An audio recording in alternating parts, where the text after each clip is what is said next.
We're live from New Delhi, watching DD India Live, India's voice to the world. I'm Lipakshi Khurana, coming up in the next 30 minutes. External Affairs Minister Dr. Jaishankar calls for diversification of India-Russia trade. Speaking at a business forum in Moscow, he says trade between the two nations has grown in recent years, but so too the trade deficit. Last day of the monsoon session of Indian Parliament today, Home Minister moves 3 key bills to the Joint Committee, which aims to bring accountability into politics. Ramping up pressure on the US Central Bank, Trump calls for a Federal Reserve Governor Lisa Cook to step down. Anantjeet Singh Naruka clinches gold medal for India at the Asian Shooting Championship in Kazakhstan.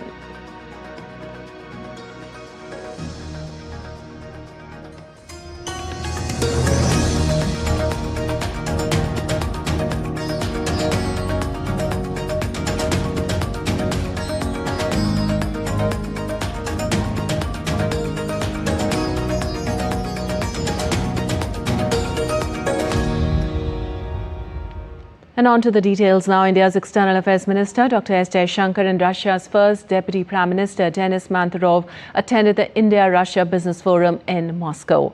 Dr. Jaishankar appreciated the assessments and reports of various sectoral leaders regarding the deeper potential of the economic ties between the two countries.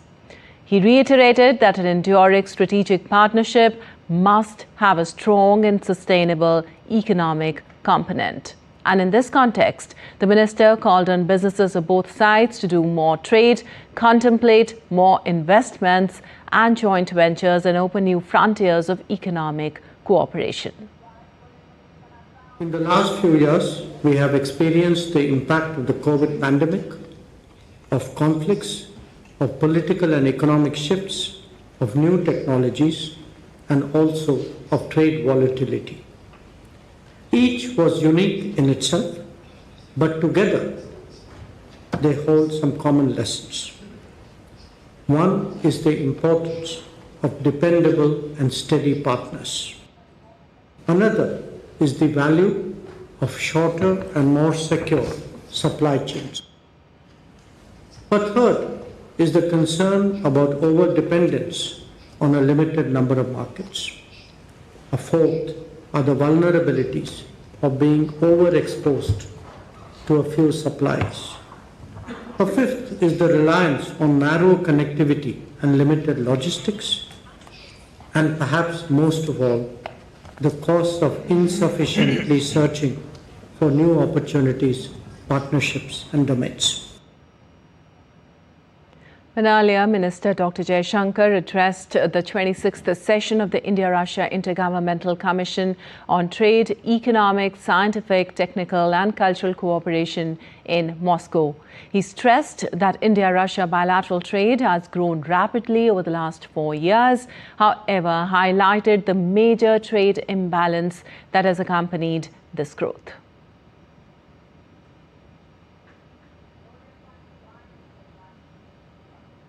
He said that while bilateral trade in goods has increased more than 5-fold, the major trade imbalance that has accompanied the growth has increased about 9 times.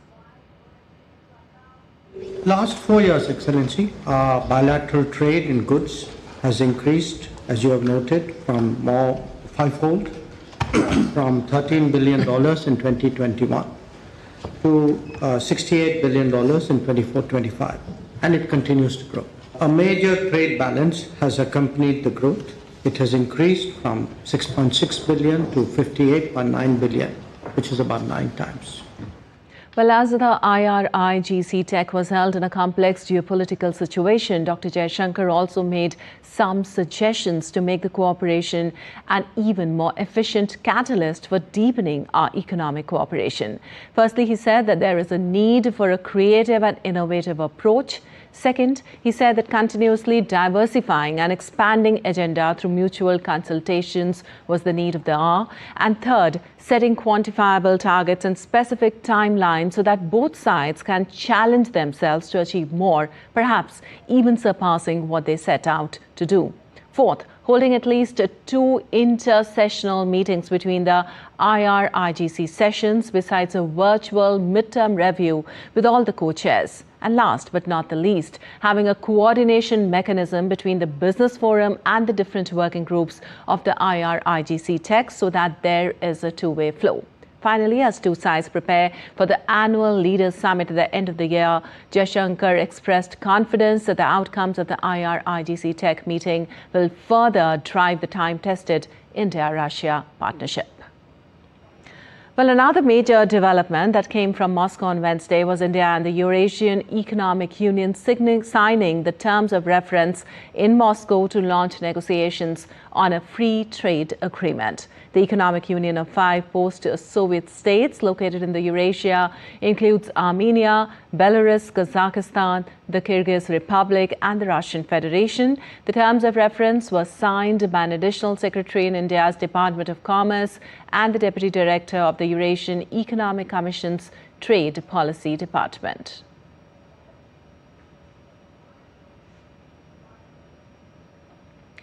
Earlier, the Additional Secretary Ajay Badu called on the Minister in charge of Trade, Andriy Slepnev.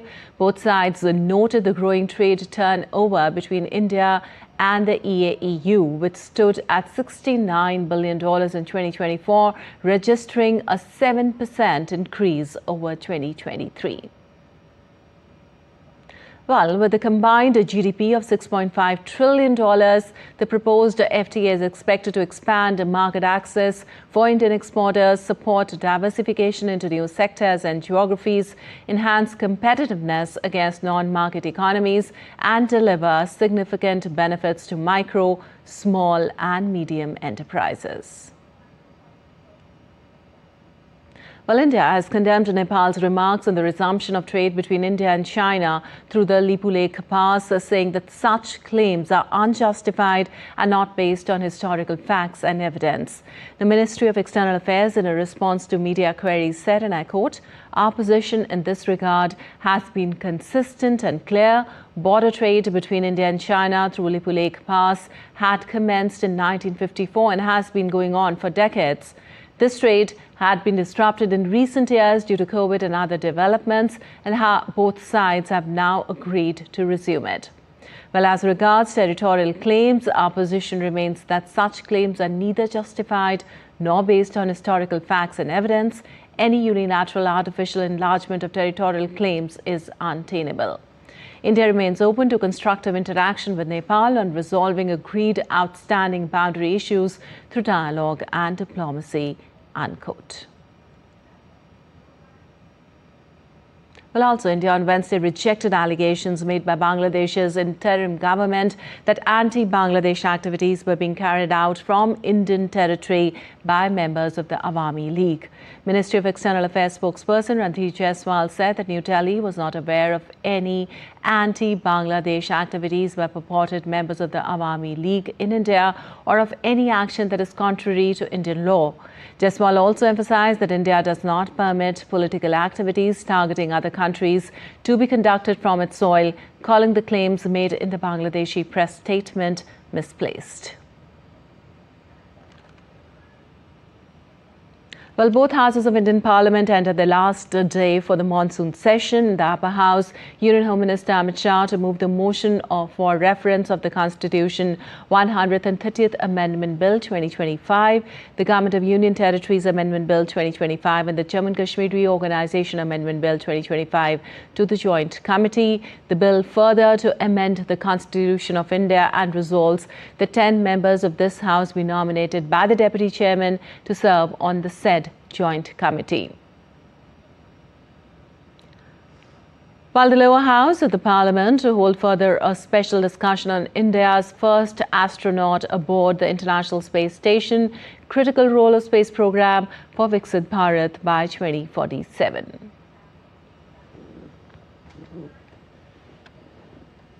Well, the ongoing monsoon session of India's Parliament on Wednesday was marked by uproar and protest by the opposition, but the Lok Sabha still managed to table and clear key pieces of legislation, including bills aimed at political accountability and regulation of online gaming.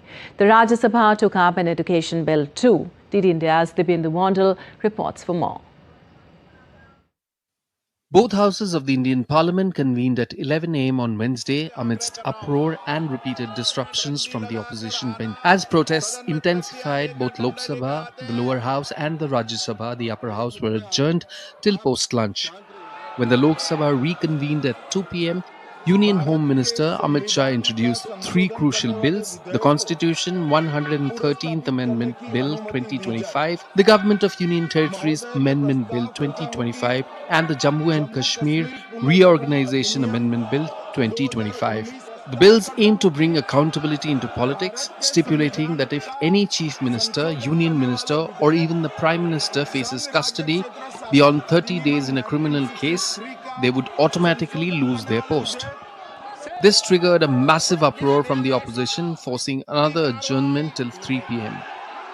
Later, Amit Shah moved that the bills be referred to a joint parliamentary committee for wider consultations, and the Lok Sabha referred the bills to the JPC. मैं प्रस्ताव करता हूं कि भारत के संविधान का संशोधन करने वाला विधेयक, संघ राज्य क्षेत्र शासन अधिनियम 1963 का संशोधन करने वाला विधेयक तथा जम्मू कश्मीर पुनर्गठन अधिनियम 2019 का संशोधन करने वाले विधेयकों को माननीय अध्यक्ष जी द्वारा नाम निर्दिष्ट किए जाने वाले इस सभा के 21 सदस्य और माननीय उपसभापति द्वारा नाम निर्दिष्ट किए जाने वाले राज्यसभा के 10 सदस्यों को मिलकर बनने वाली संयुक्त समिति को सौंपा जाए. The Lok Sabha then turned its attention to another landmark legislation, the Promotion and Regulation of Online Gaming Bill 2025. Introduced by Union Minister for Electronics and IT, Ashwini Vaishnav, the bill seeks to encourage e-sports and educational games while putting a complete ban on harmful online money games. The bill provides for setting up a national-level regulatory authority, protecting vulnerable sections from predatory practices and safeguarding India's digital sovereignty. सरकार promote करना चाहती है e sports को, online social gaming को. उसके लिए authority बनाएंगे, game makers को सहायता देंगे, स्कीम करेंगे और इस बिल में भी प्राथमिकता दी गई है समाज के कल्याण को और समाज में जो बहुत एक बड़ी बुराई आ रही है उससे बचने के लिए ये बिल लाया गया. माननीय अध्यक्ष जी, The bill strikes a fine balance, promoting innovation and digital creativity while protecting society from the risks of unregulated online betting and money gaming. The government says it will empower the youth, boost creative economy, and strengthen India's role in responsible digital policy making. Meanwhile, in the Rajya Sabha, the Indian Institute of Management Bill 2025 was tabled to establish a new IIM in Assam, granting it the status of an institute of national importance. With key legislations moved and passed, both houses were adjourned to meet again at 11 a.m. on Thursday. Dibyendu Mondal's report for DD India. And moving on, in a major boost to India's defence sector, the intermediate range ballistic missile Agni 5 was successfully test fired on Wednesday. The testing took place from the integrated test range in Chandipur, Odisha. The launch validated all operational and technical parameters. It was carried out under the aegis of the Strategic Forces Command. And India-Nepal on Wednesday jointly inaugurated two bridges built under grant assistance from New Delhi in Koshi province. Ambassador of India to Nepal, Naveen Srivastav, and Nepalese Minister for Physical Infrastructure and Transport, Devendra Dahel, jointly handed over the 48.8-meter span modular bridge over Pumakola River in Ilam district in Koshi province. In the aftermath of September 2024 floods in Nepal, India provided 10 prefabricated steel bridges to Nepal under grant for rebuilding critical road infrastructure disrupted by flood and for bolstering connectivity. And still to come in this edition of DD India Live. Israel advances plan to seize Gaza City, calls up tens of thousands of reservists while the government considers new ceasefire proposal to pause the fighting. Air Canada to resume flights after 4-day flight attendant strike strands many passengers. and Kashmir to host first Khelo India Water Sports Festival from 21st to 23rd of August.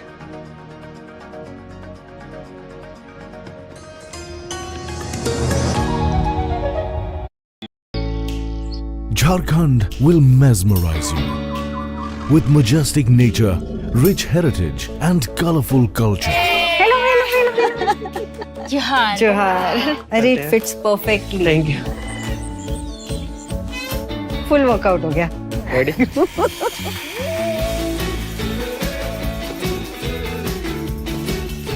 Postcards from Jharkhand on National Geographic.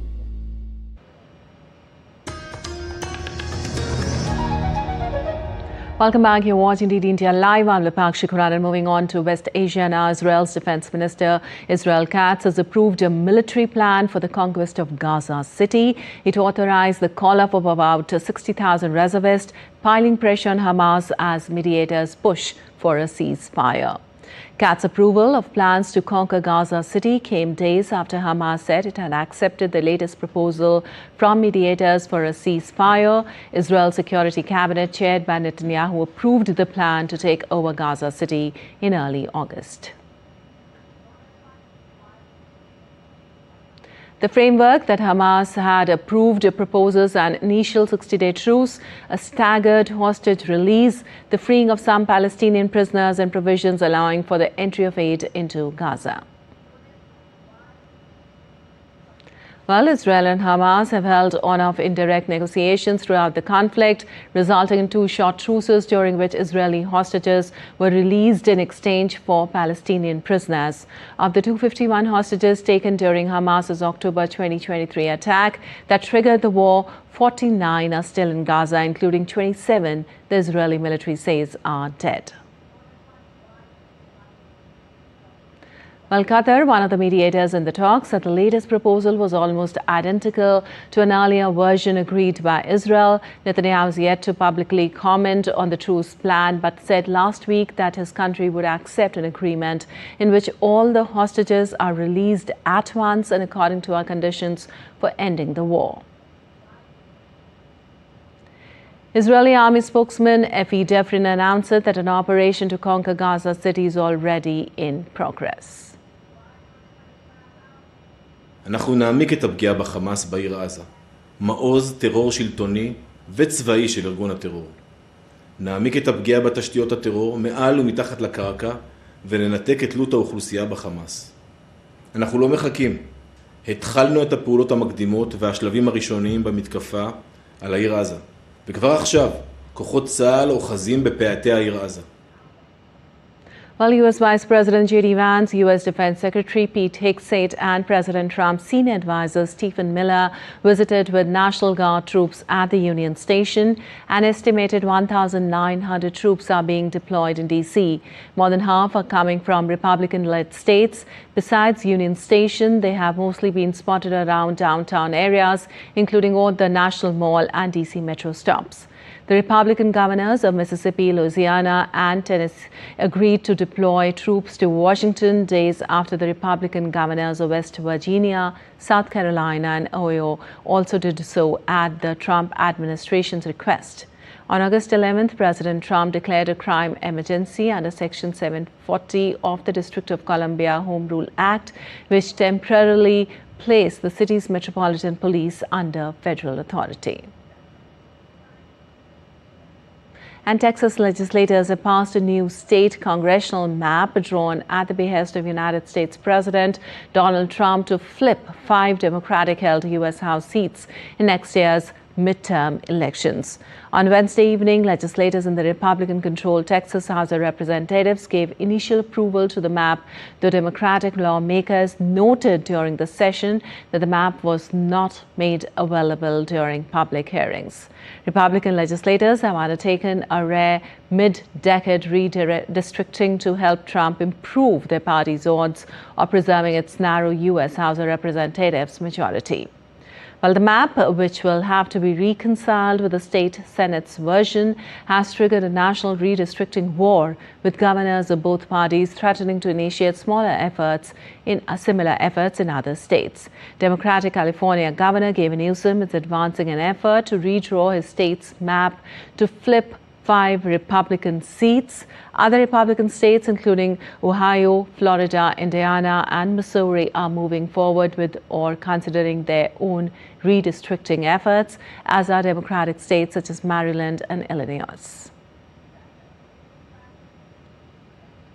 And U.S. Director of National Intelligence Tulsi Gabbard announced the first major overhaul of her office since its creation, slashing personnel by more than 40% by October 1st and saving more than $700 million per year.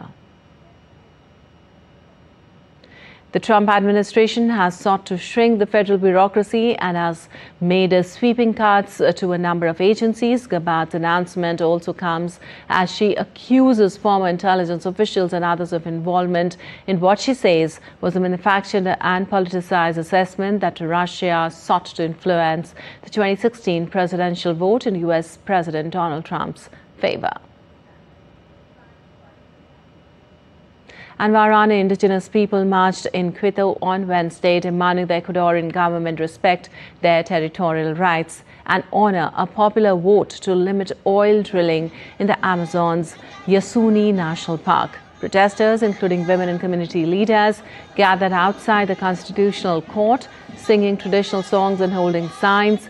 The president of the Waorani Nation, Juan Bay, said the government had ignored their demands for 2 years and called for international attention to their struggle. The Waorani have long opposed oil extraction in Yasuni, home to isolated indigenous groups and vital biodiversity. And on to some business news. U.S. President Donald Trump on Wednesday called on Federal Reserve Governor Lisa Cook to resign, intensifying his efforts to gain influence over the central bank. Trump's latest remarks aimed at reshaping the makeup of the U.S. Central Bank, a body designed to set benchmark interest rates independent of White House influence. Trump has repeatedly blasted Fed Chair Jerome Powell over benchmark rates that he wants sharply reduced. Trump can name a new chair when Powell's term ends in May, but claiming a majority on the board may take more time. Powell could continue serving as a governor until 2028, near the end of Trump's term. Until Powell's departure, Trump has only one other seat to fill, vacated recently by the surprise resignation of former Governor Adriana Kugler. Earlier this month, Trump nominated Council of Economic Advisors Chairman Stephen Miran to serve out the rest of her term. And Air Canada is set to resume its flight services on Wednesday after a nearly 4-day strike, but unionized flight attendants left more than 500,000 passengers stranded. Aircraft remained parked on the tarmac and departure boards showed widespread delays amid ongoing strike disruptions at Toronto Pearson International Airport, leaving many passengers stranded. Early on Tuesday, the flight attendants union and the airline had reached a tentative deal. The union said unpaid work was over. Flight attendants had walked off the job on Saturday after contract talks with the airline collapsed. They had pushed for compensation for duties such as boarding passengers.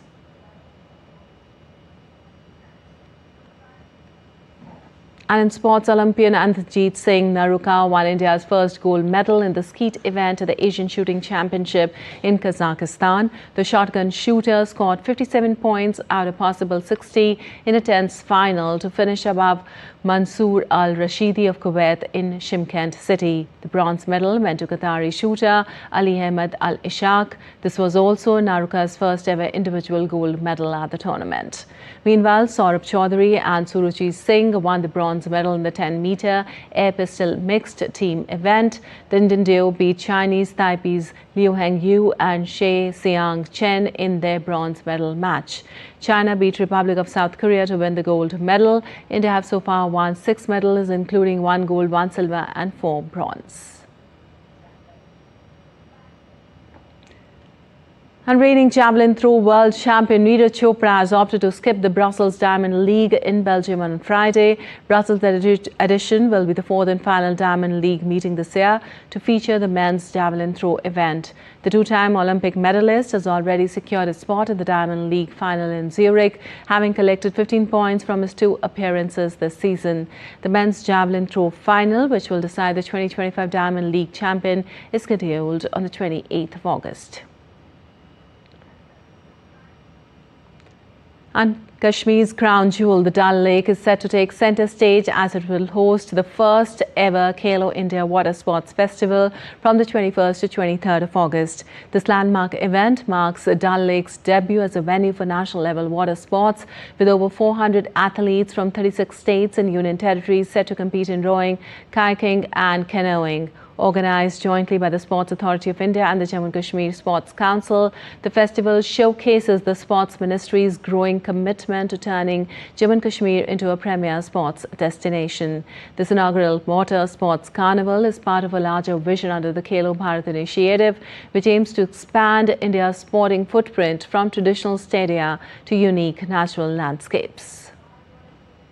हमारी preparation यहाँ पे खेलो India first अवर water sports के लिए जोर शोर पे चल रही है। बच्चे यहाँ आए हैं, बच्चे अभी यहाँ पे प्रैक्टिस कर रहे हैं क्योंकि कल से उनके मेन इवेंट्स शुरू है। कल हमारी ओपनिंग सेरेमनी है।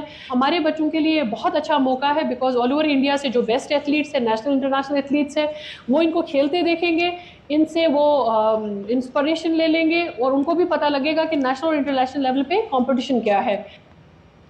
All right, that's all for this edition of DD India Live. Let us know your thoughts for the day. We'll be back with more news at a break here on DD India. I'm Lipakshi Khurana from Officer in Delhi.